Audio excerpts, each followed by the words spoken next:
কিছু ঠিকই আছে, কিন্তু ওরা যে আমাদেরকে কাপ ধরাই দিল, ট্রফির বদলে যে একটা কাপ ধরাই দিল, ভাই সব মনে হয় রাগ করছি। দেখেন ভাই, মিয়া সাহেব এটা কোনো কাজ করলো, এটা কি দিল দেখলেন? তো ব্লেন্ডার দেওয়া যায়, ব্লেন্ডার দিয়ে দিছে। আমাদের বাসায় কি ব্লেন্ডার নাই কেন? কি আইলাম সিরিজ জিতলাম, দিয়ে দিল ব্লেন্ডার নামে কাপ। দেখাই যায় না এটা ব্লেন্ডার না কাপ। ব্লেন্ডার না, এটা তোমাদেরকে চার কাপই দিছে, বুঝছনি? তা আপনারা এত দূর থেকে আয়ারল্যান্ড আসলেন, ক্রিকেট খেললেন, সিরিজ জিতলেন, 4 কাপ জিতে কেমন লাগলো? সবকিছু ঠিকই আছে, কিন্তু ওরা যে আমাদেরকে কাপ ধরাই দিল, ট্রফির বদলে যে একটা কাপ ধরাই দিল, চায়ের কাপ, ওইটা আমার পছন্দ হয় নাই। ওরা আরেকবার আসুক আমাদের দেশে, তারপরে আমরা বুঝাবো যে কি কাপ কেমনে দিতে হয়, ঠিক আছে? আর ওই শালা, তুই আইস আমাদের দেশে, তারপরে বুঝাইতেছি শালা।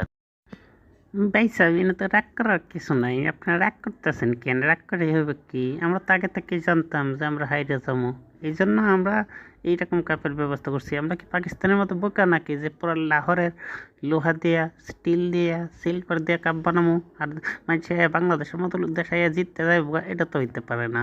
আমরা এই জন্যই বানাইছি চায়ের কাপ। রাগ করেন না ভাই সাহেব। না, আমি রাগ করবো না। তুই আই অস্ট্রেলিয়া, তোরা আই দেখাইতাছি হালার ভাই। অস্ট্রেলিয়া আইবার নাম লইবি না আর। ভাই সব মনে হয় রাগ করছি, অসুবিধা নাই, আমি মানায় নিবো। আর আপনারাও আইসেন যখন, ভিডিও দেখতে লাইছেন, সাবস্ক্রাইব করে দেন, লাইক একটা কমেন্ট দেন। এত কিপটামি করেন কে?